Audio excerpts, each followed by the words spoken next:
Hello, everyone from literally all over the world. So glad you could be here with us tonight. As Morgan said, I am Tanya Gans, and I am the Senior Acquisitions Editor for the Leadership List at Corwin. And I am pleased to introduce Dr. Steve Constantino and Dr. Margaret Constantino. Steve is a renowned speaker, author, and educator on all things family engagement. You've probably seen him on TED Talks, heard him on iTunes, or seen one or two of his books in your professional library. He is also currently the head of the Constantino Group. Margaret is Executive Associate Professor and Director of EDD Programs at William & Mary School of Education. Much like Steve, 25-year practitioner in education and educational leadership, particularly highly effective school leadership on the achievement of students with disabilities. They have come together on their latest project to continue to build educator competency for engaging every family and answer the call of how to get it done. In their 2023 release, Case Studies to Engage Every Family, Implementing the 5 Simple Principles. This hands-on workbook provides 20 rich, diverse case studies to mirror family engagement challenges that educators face. It includes adaptable strategies, prompts, and questions to help schools create authentic partnerships with families that all schools need to thrive. It is an absolute wonderful companion to their foundational book, Engage Every Family. Here's a little something from me. I just want to say I am always smarter and happier after spending time talking and listening to them. They are funny, they are wise, they are full of so much knowledge in this critical area in education today. And I'm really excited for all of you to have this experience tonight. So without further ado, I am going to exit stage left and turn it over to Steve and Margaret. Welcome. Thank you. Thank you, Tanya. Appreciate that. Hi, everybody. Now that Tanya said we're funny, the pressure's on, Peggy. We've got to be funny. So really happy and thrilled to have this opportunity to talk with you about this new publication. We're very excited about it. And the way we thought we'd structure this evening is to give you some background information first. If you're not familiar with Engage Every Family, 5 Simple Principles, the anchor book, I want to take just a few minutes and give you a little bit of an overview and answer the $64,000 question, why is any of this important? And then show you the model upon which our work is being done, which gets to the, how do we do it? How can we get there from here? And then we'll talk more specifically about the new book and what we hope the new book can bring to you, how we hope that it can help deepen and broaden your knowledge and experiences in working with every family. I don't think it's lost on anybody that is on the webinar today that we are in very challenging times in this, dare I say, post-COVID situation we're in. Everything just feels different now, doesn't it? And we have seen in a lot of the research since the beginning of COVID, what researchers are calling an activation of parents. There are more expectations and COVID created, we don't have time to talk about all of that because we'll be here for days, but COVID changed the playing field between schools and families.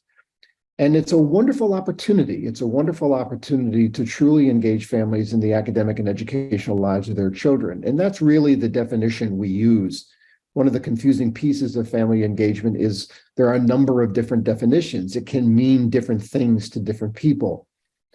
So know that as we're speaking with you this evening, we are kind of centered in on how can family engagement enhance learning and student experiences in school. To the degree that we can do that and connect those two things, link engagement to student outcomes in schools, the better off we are.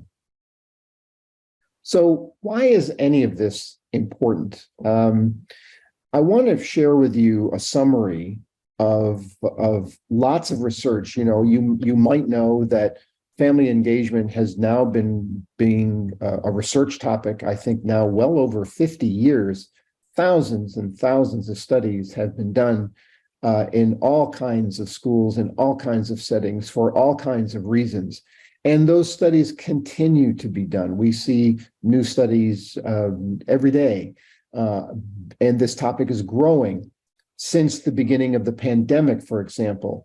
At my last count, and there are probably more since I stopped counting, but at my last count, there were 13 significant studies done just since the beginning of COVID on the effects of the pandemic and school-family relationships.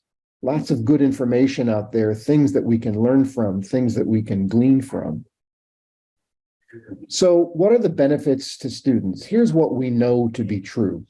We know that all of these things that you see on the screen, I don't need to read them to you because you can read them, are grounded in empirical data that says when we can engage families in a particular way, when we can promote their efficacy, and we'll talk about that in a few minutes, we see these things happen. And when I have the opportunity to work with teachers, and I know Peggy has the same experiences, we're constantly getting from teachers, how can we do it? How can we be better? What's encouraging to me is teachers very much want better relationships with families, but unfortunately, family engagement is often that it is not a topic, for example, in many teacher preparation programs. So there's a void there. And we hope that our work helps fill that void, helps expand the capacity of teachers to engage with families in a way that doesn't create more stress or more work. That's the last thing we need at the moment, but gives them tools and practical applications to resolve issues, to build trust, to eradicate fear, all of those things we see when we talk about disengaged families and understand why families become disengaged. But there are also benefits to teachers. Again, I don't think there is anybody on this webinar that is not aware of the crisis. And I use the word crisis in terms of teacher shortages. We are at a significant lower level of people entering colleges and universities to become a teacher, and the number of teachers who get into the profession and then quickly leave the profession. And there's a lot of different reasons. Again, lots of studies and lots of research on this problem.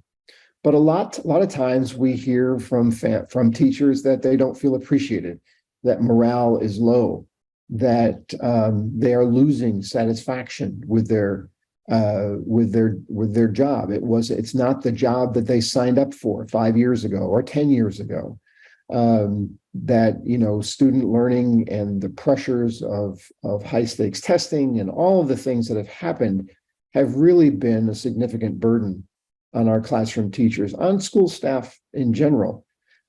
Well, there's just as much family engagement research out there to show that as relationships improve between teachers and families, so do teachers' outlook on their own profession.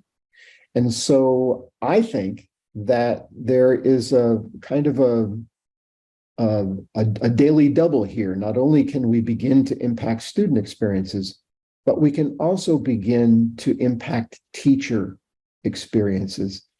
When I'm doing workshops, we talk about family disengagement, and there's been a lot of research from teachers. Why do you think families are disengaged, and what do you wish would happen? And many studies have concluded that teachers very much want a better relationship with the families of the students that they work with each and every day.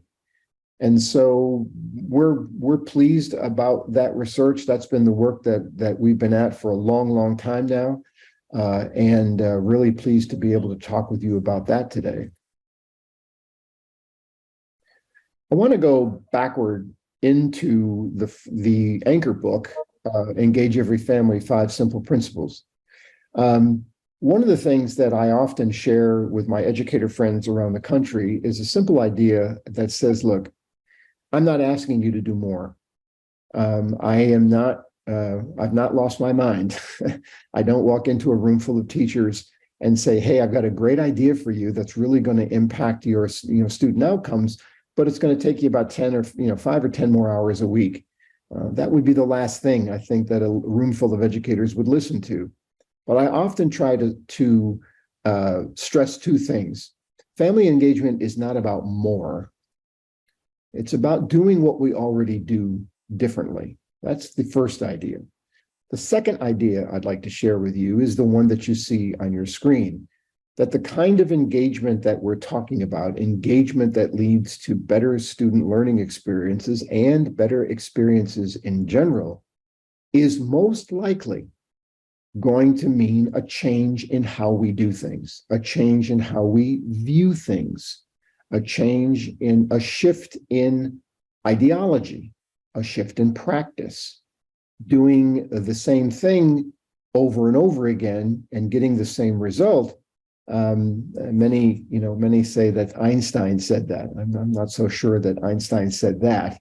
What I do know he said was that one cannot solve a problem with the same mindset that created it. And so our work tries to shift the mindset to say, look, let's take a look at the things that we're doing now. What's working? What doesn't seem to work? Technology has brought a whole new level of communication opportunity, but also sometimes it can be a double-edged sword. Technology gets in the way of good and clear communication.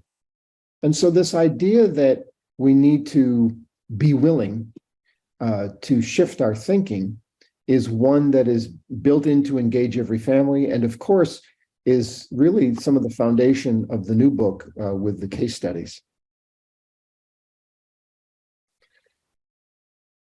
Once again, I could spend our entire time together this evening talking about barriers to family engagement.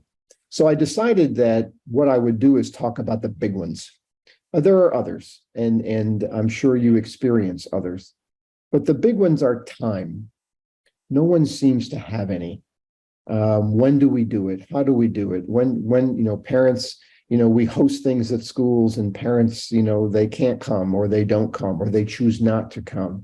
No one has any time to come to a child's conference anymore. We don't have any time to learn something new. We don't have enough professional development time. Time is a huge barrier to engaging families, which is why I think it's important to go back to the last 2 points that I made. What if I told you it was the same amount of time, same amount of effort, same amount of resource, but reorganized, done differently, that would provide and produce a different outcome? So time is a big one. Parental uncertainty. Many families, there's an old joke that says everyone's an expert about school because they went to one. And, that, I don't know how much of a joke that is, but there's a great deal of parental uncertainty out there, especially parents perhaps who were not able to finish school or who were not able to go on into post-high school learning. Families who feel inadequate, families whose language is different. We'll talk about that in a minute. There's just, so many families that I've talked to over the years, I'm unable to help my child. I don't know what he's doing. And I can't help him with his homework. I can't help, understand what's happening. And so that uncertainty continues to grow. It's a big problem, one of which we try to tackle in our work. Of course, I mentioned language and culture. Language can be a tremendous barrier. Culture can be a tremendous barrier. In many countries around the world, dare I say most of them, there's no such thing as family engagement. You may have run into families who have immigrated to the United States who, when you say, we want you engaged, they kind of cock their head and look at you like, what are you talking about? I send my child to school and I don't get involved, and my child comes home. And so often we have to help other families who are from other countries and other cultures to understand what it is we're trying to do in the United States. And most importantly, we know from research as well that the first step in engaging with a family for whom English is not a first language is to make sure they understand that we value and we respect their culture, And that can be as simple as a conversation. Tell me about your country. Tell me about your traditions. Tell me anything that you would like me to know. When families feel as though that their culture is important, we see significant changes in their willingness then to participate in this foreign thing called family engagement in school. And lastly, and there's a in Engage Every Family, the anchor book, not the new one, we expanded an entire chapter to include these ideas of implicit bias. The implicit bias is that we might hold as educators. Not the easiest conversation to have, but it's important to remember that we all have implicit biases. We are human. We see things differently. We react and think about things in the way that we were brought up, in what we believe and what we value. And so when we understand that we might have implicit biases that are causing disengagement with families, the good news about implicit bias, of course, is that it's malleable. We can change it. We can see things differently. Once again, I'm back to my theme of seeing things differently, shifting away from some traditional means. Let me give you an example. I hear from teachers all over the country, all over the world, but primarily in the United States. We have these events at school, math night and reading night and science night, and the teachers work very, very hard to prepare for these nights. And often the teachers are disappointed because one of two things happens. One, we get a room full of parents of the kids who are doing just fine in math or reading or science, or two, we don't get many families at all. We are still not reaching the disengaged. I often talk about the fact that we are very good at engaging the already engaged. All of our work is focused on those families who are disengaged, who feel disenfranchised, or in some cases feel marginalized from their children's education. Now, please understand there are more things that we could talk about, but for the limits of time, just as background information before we start talking about the new work. It's important for me to talk to you a little bit about the model. If you're not familiar with it, and I hope a lot of you are, but if you're not, let me explain to you the how of family engagement. One of the ideas that I share often is family engagement is a process, not an event. If I were to ask a group of third grade teachers, if I went to them as their superintendent and said, hey, I was looking at the benchmark scores in reading and I saw that we took a dip in reading comprehension. Would you guys take a look at it? And, if you have any recommendations or suggestions as to what we could do better, please let me know. And I asked the teachers in the audience, what would you do? Well, the first thing is to make sure the curriculum is aligned with standards. Make sure that the curriculum is appropriate. Make sure that the instructional process and the method is aligned with the curriculum. Look at methodologies, look at pedagogies, look at materials. Maybe we need different materials or supplemental materials. We look at assessment to see if our assessments are aligned with all of those things that I just mentioned. Well, what I described, perhaps not as delicately as I should, what I've just described is the instructional process, that there's a process to learning. We all know that.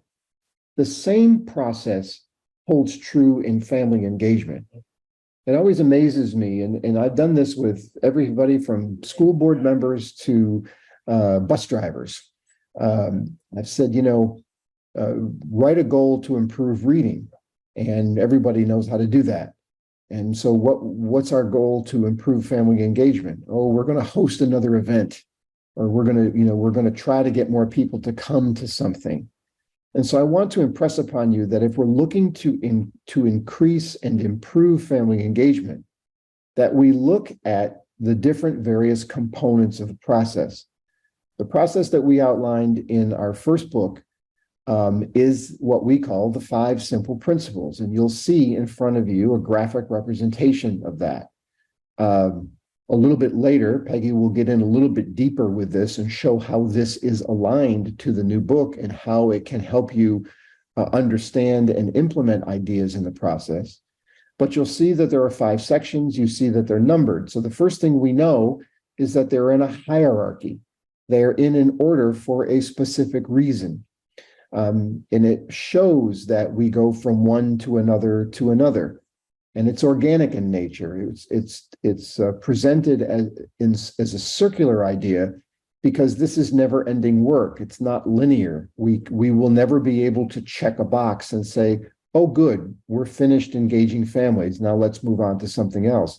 It just doesn't work like that. We need families. I often remind my audiences that customers make paydays possible. So what can we do? Well, the 5 principles that you see in the graphic model, and I'm going to go through them very, very quickly because we don't have this could be a workshop in itself, and it is. But we start with a culture that engages every family. Does everybody in your organization believe and value family engagement? Do they believe that putting any effort into it will make a difference? What assumptions have people made about families? Do we hold implicit biases about certain families? These are the kinds of questions that we ask when we're looking to understand better the culture of an organization and its willingness to shift, to embrace the concept that engaging families in the academic lives is important. The opening line of the preface of the previous book simply states this: if we as educators could successfully teach all children by ourselves, then it seems to me we would have already done so. The fact that we haven't should be all the motivation and evidence we need that family engagement is critical to student success. I don't think anybody argues with that point. I just think it's how do we do it and how can we get better at it? Well, the step 1 is to start with your own culture. What do you believe? What do you value? What assumptions have you made? What attitudes do you have toward family engagement? And how does all of that impact your action? That becomes pretty critical and pretty important. Next, communication and developing relationships. I often get a question, well, Steve, why isn't this first? Well, hopefully you'll begin to see the reason for the hierarchy. Two-way communication, providing families opportunities for feedback, promoting their efficacy, we'll talk about that in a minute, is all predicated on the fact that we have a robust two-way communication system and that we value building relationships with families. If we have a culture, however, if we go back to number 1, if we have a culture that doesn't value family engagement, or not enough of the culture thinks that family engagement is worth the time, then there's really little or no motivation to improve communication protocols, to improve relationship building. And when that happens, we end up getting what we always got. And so I hope you start to see a reason for the way this process is laid out. We establish a culture and work on that. We establish communication and developing relationships. Then we move to family efficacy, building efficacy. Do families feel that they can contribute to their children's education? Many disengaged families say no, they can't. They don't understand. They don't know. Their kids don't tell them anything. The 2 questions I always use in workshops: what'd you do in school today? Nothing. Have any homework? Nope. And if that's the total conversation about school, then it comes as no surprise, at least to me, that so many families feel inadequate. And that inadequacy grows as children get older. We see significant drop-offs in family engagement at the middle and high school level. A lot of that, not all of it, but a lot of it is due to curriculum. When my child was in 1st grade, I had a shot at helping. Now they've come home and asked me, what do I know about British literature of the 17th century? Not much. So I don't feel competent anymore. I don't feel empowered to help my child. But look again, before we can help a family's efficacy and feeling empowered, we have to have a relationship with them, which means we have to have robust two-way communication, which means we have to have a culture that values all of that. Now you start to see the hierarchy. Once we have the efficacy, we move to decision-making.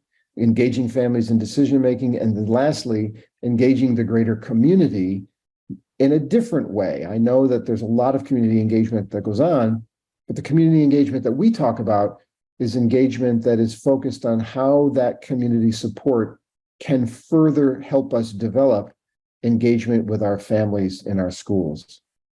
So that's a very, very quick, obviously there's a lot behind that picture. If you have purchased the first book, I hope that you have found it helpful and valuable.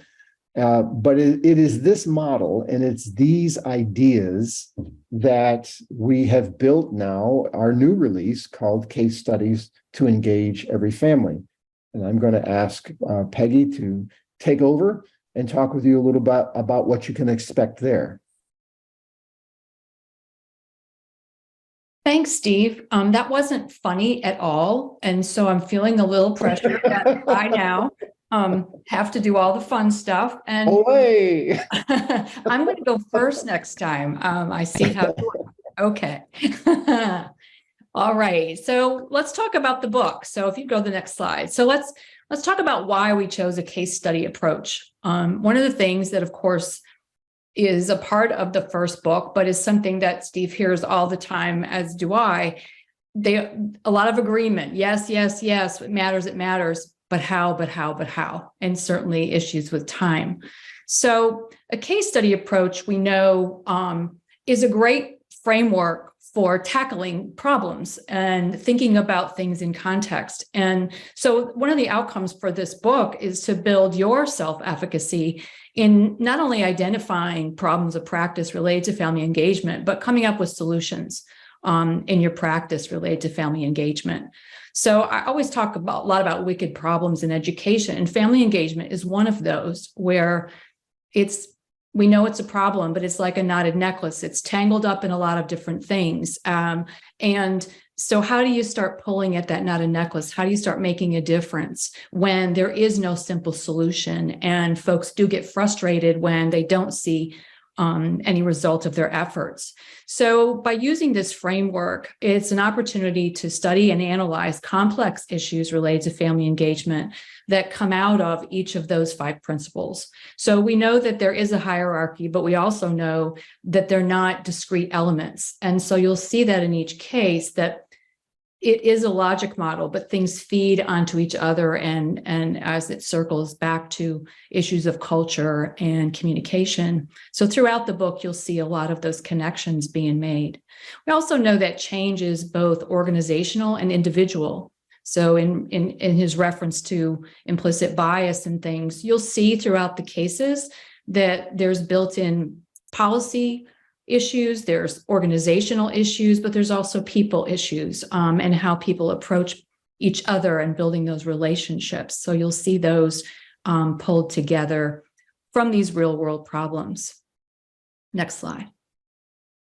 So about the cases, it says here that they're fictional, but mirror real world issues. I'll be very honest with you that several names have been changed to protect the guilty. So we didn't just pull them completely out of the air, but there are things that Steve and I have seen in our practice. There's things that we have launched from that we've experienced as parents.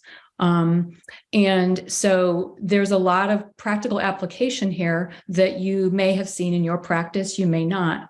We're trying to bridge theory and practice very tightly together so that you can work through these cases, these in context experiences, while also integrating the aspects of the 5 simple principles as the nucleus of those studies. Opportunities in it for cultural reflection and trying to get you motivated to find solutions and issues to these issues and challenges that you might be experiencing. One of the ways that we think you could use this book very well is not just as an individual read or exploration, but it's really designed as something that could be done with groups of people. You could use it as professional development, an opportunity to sit together in groups and to read these cases and talk together through the process of identifying problems within each case, but also pondering different points that we bring forward in terms of each principle, and then guiding you through opportunities to think about these things in your context, almost creating your own case study at the end, launching from the case study that we have provided that may or not be completely contextual. I think especially for you folks out there who are here, it matters to you. We know this is important to you, but you have a lot of other folks you work with every day that maybe not feel the same way or don't have a real good concept of this. So working together is an opportunity for you to bring folks along and build some of that collective efficacy in your schools. Go ahead, Steve, next slide. So here's an example of what it looks like from the text. So here's an example of principle 2, communicate effectively and develop those relationships. So we've given you kind of step-by-step process to go through it, not because you're simple, but just because we know that again, the notion of time, we want to give you a real concrete way to approach this and get the most out of your time that you spend working with the text. So there's a clear principle description there. There is, consistent evidence that effective communication and relationships development creates environments in the school that are welcoming, respectful, and conducive to family engagement. We go on to provide those clarifying statements, which is simply taking the detailed description and bringing it further into explaining each principle in that detail and providing some practical understanding. So it's broken down into, 3 different clarifying statements that get directly at what this means to a school context. And then we ask you to then, after thinking about that, introducing you, reminding you of the principle and having you kind of internalize that, get that frame of reference, go ahead to reading the case study. And as you do, jotting down your thoughts based on the prompts that we provide. Next slide. And so here's what that looks like. So here's a short excerpt from one of the case studies about a 5th grader. If you're in the schools, you certainly know these things happen. The 5th grader slaps another student, lots of things going on. A very well-meaning principal responds with policy and, let's get the job done. No conversation. So I'm not going to, again, read it to you in that way, but this is just a short version of this case study, which provides some of that background. And so you'll see, certainly there's a lot of things missing in a case study. I've done them myself and say, well, if I had more information, but we don't want you to worry so much about that. We want you to think about this as some story that you might be told, as you can't know everything that goes on in your school. These kind of experiences may go on daily. And what we've added in this text is a place at different points within each case study, a place to stop and jot down your thoughts. We've identified some touch points or kind of pressure points within each case where you might want to take a moment and think about what just happened and make some notes to yourself that you can return to later as you're discussing the case or as you're looking at some of the questions to see what your initial thoughts were at that moment in time in the case study.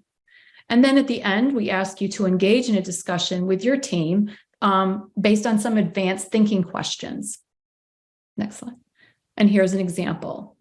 So we want you to also not just think about the story overall, but to go back to points in the story to identify problems, but also practices that occurred. So for example, here, we're looking for you to look back in a case. When in that case, when was a point when it was easy for Jessica's father to communicate? When was it difficult? What could you change? So we're prompting you to go back into the case, not just to look at something from the end, but to look at points during the action, the actual communication or the case where something little or something could be changed that would send it in a very different direction. And these are the points that we want you to ponder as you get to the end, thinking about spaces within that case where an action or words spoken or a prior relationship could have made the situation very different from what it was. So that's where you go back to your stop and jot, whether you've knocked out some of those areas ahead of time, but it gives you something to think about.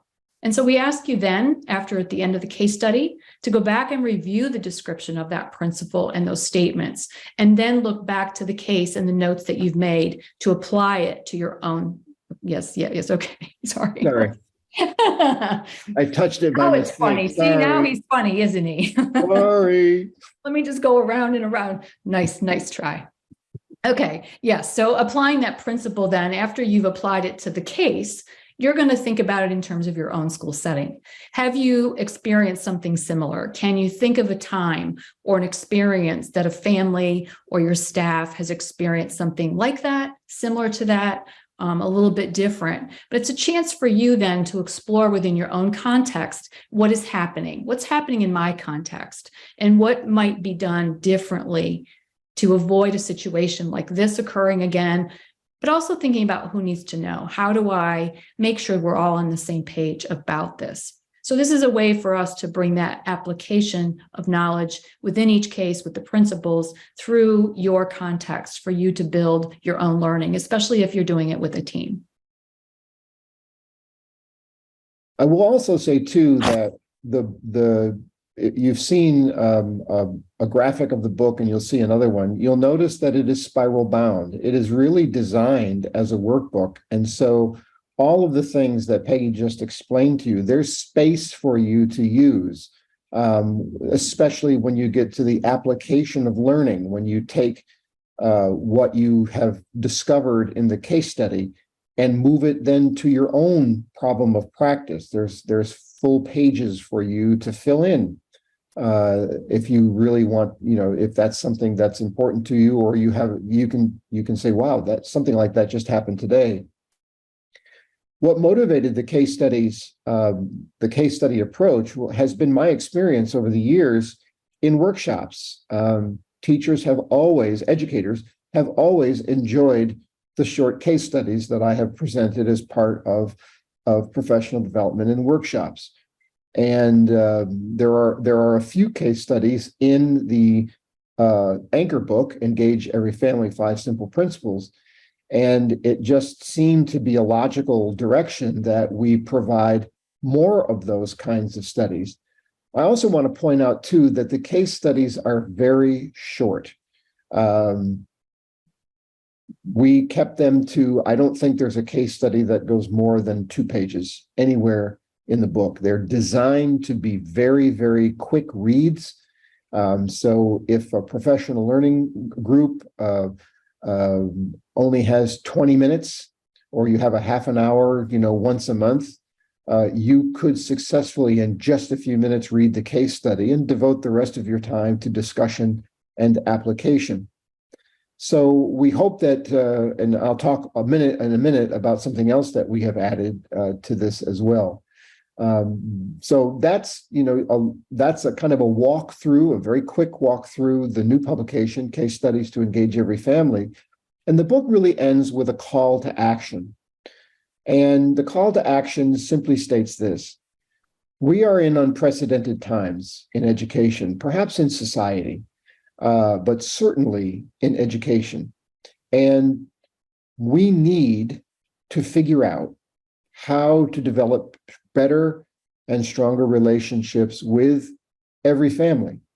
We can do that with a lot of families, and maybe in some cases we can do that with most families. But it's hard to add the word every or all, because there are some significant challenges out there in the world, and COVID didn't help that. And since COVID, we've seen a lot of societal issues that have also impacted education as well. So the idea of the book is, now is the time. Now is the time to learn and apply that learning to improve a situation and have an educational narrative in education, which, it's a little redundant, a narrative in education, which is a relationship, in which there is no fear and there is no mistrust. And that really does motivate this work. The 5 principles, as I shared with you, and as you saw in the very brief example, are the pathway. They're the path through the woods to get to where you want to go. I'll also note to you that some of the studies, while I think most of the studies, I don't remember the exact number, there are 20 studies in the book, 4 applied to each of the 5 principles, and they provide challenges. You'll read a story that, doesn't end the way it's supposed to end, or doesn't have a happy ending. But there are also case studies that do. And you can then analyze in a different way, not what went wrong, but what went right. How did this end up so positively when it started out as a pretty serious problem? So we tried to give you both of those opportunities to do work. Not always a problem, but here are some things that went really well. And this collaboration, and Peggy and I have talked about this collaboration, I don't know, for 25 years. And it's one of those things where, raising a family and working, we never got around to it. But give credit where credit is due. Peggy raised the issue, would a rubric help? If we took the 5 simple principles and we laid it out in rubric style, would it be helpful to have this performance-based rubric built on the 5 principles that would be another tool for educators to use, so that you could look at present level of performance, you could look at what your desired level, what's your goal, and the rubric would help you get there. So in this final section of the book, you will see a complete rubric for each of the clarifying statements of each of the 5 principles, with different levels of performance and the ability to look at your own organization, look at the rubric, see where you are, and see where you want to go. So I'm really thrilled about that, and really happy that we could add it into this publication. I'll say lastly that I'm going to go back to where I started, and that is that if we, and I think we do, I don't know that I've met too many people who don't want to, but if we have the desire to improve the engagement and improve the relationships between schools and families, we need to open our minds to a different way of doing things, taking a look at some sound traditional practices and asking ourselves, is there a return on investment? If I send home a weekly folder and it takes the teacher a couple hours to collect the student work, stuff it into the folder, get the sheet of paper with information, get the folders, pass them out, collect them back, what's the return on investment? What has gotten better as a result of that? I'm not poo-pooing or knocking a weekly folder, but I also know that what is causing teachers to run out of gas is to continually be involved in experiences where there's no return. What's better as a result of math night? Did things improve after the parent conference? Do we have tangible evidence? Do we have data that shows us that our efforts paid off and focused on our core business of student learning and positive learning experiences in school? All of those issues are tackled in this new book.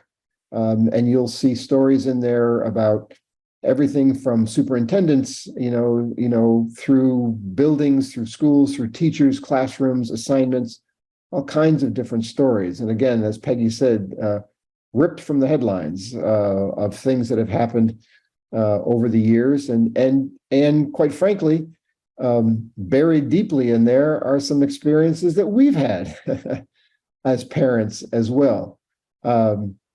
And so, none of us are immune to having, challenges when our children attend school. But I think the time is right. I really do think the time is right to include family engagement as an important professional development notion. It's important to support teachers in this area where they, in my opinion, and based on my work, where they have gotten minimal support before. Because as I say everywhere I go, I have never met a teacher, ever. I've never met a school official anywhere who wants to fail, who starts their day by saying, I'm going to do all I can to make this a miserable, rotten day. We believe that this work is part of the puzzle a part of the pie that we create to give kids good experiences and to allow all children to be successful in school. So I appreciate you listening. We gave you a lot of information. I'm going to turn it over back to my friends. And also, I should say, thank you to Corwin for believing in this project. We almost first pitched it on a cocktail napkin. We got a little more formal than that, but it just seemed like a logical next step in helping educators apply the ideas that the Engage Every Family model and all of the work that was done in the previous book shares with the reader. So we hope you'll find some benefit to it. Okay, so I will turn it over to my friends at Corwin, and we have some time left to take any questions or have any discussions that you wish. Thanks so much, Steve and Margaret. If anybody has any specific questions, we have a few minutes if you want to pop them in the chat. I've seen a lot. That chat has been very active. See, does anybody have any questions for Steve and Margaret or who are working on doing this? There's a question on engaging parents in the school's council. I'm assuming that you mean the school council being kind of a steering committee or a leadership committee that helps the school, school improvement, it's called in some places, school planning council, it's called in other places. We talk a lot about parental involvement in decision making, but one of the very quick answer I can give you to that question is that human nature, and this goes beyond family engagement research, human nature says that people will engage with anything that is meaningful and relevant to them. And so we do explore in the first book and a little bit in the second book how we can take experiences of parental decision-making, because that's, I think, in terms of school governance, that's where it would lie in the 5 principles. And to say, what can we do to help families understand this better and making it more meaningful and relevant to their own experiences with their own children in school? That's a very, very short answer to a really good question that deserves a longer answer. But I would encourage you to take a look at what we have contributed to that area in terms of school governance. Mm-hmm. I saw another question about engaging multicultural families, and we do address that. There's reference to, there's case studies that identify cultural differences, language differences, as well as students with disabilities. So I think you'll find that across the board. I think I also saw a question about alternative education. Mm-hmm. Always an interesting conversation, depending on the purpose of the alternative education. You know, if students have elected to go somewhere or students have been told to go somewhere, family engagement might look a little different. But again, one of the first questions that I often ask families, especially when children are not where we all hoped they would be, if they've gotten themselves behind academically or they have run into trouble in school, one of the very first questions that I love to ask parents is, what are the hopes and dreams you have for your child? And I have never met a family, regardless of their level of dysfunction, and there's a few out there, but I've never met a family who couldn't articulate an answer to that question. And I've always found it a gentle way to begin a conversation about what we can do together. Because the school can't do it alone and families can't do it alone, but how we can work together and what we could do together to help improve the situation. Again, a short answer to a very good question and a complicated question. I see a question about a district whose families are up to an hour away. I think that you'll find some of the examples related to COVID have strategies in that case study regarding how to communicate at a distance, how to engage at a distance. So I think that will help you. Because obviously yours is a more permanent situation than just the pandemic, but I think it would help you think through that.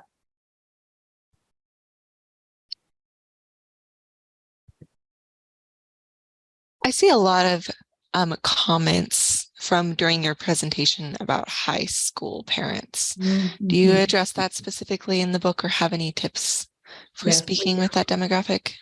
Yeah, I'll let Peggy go first.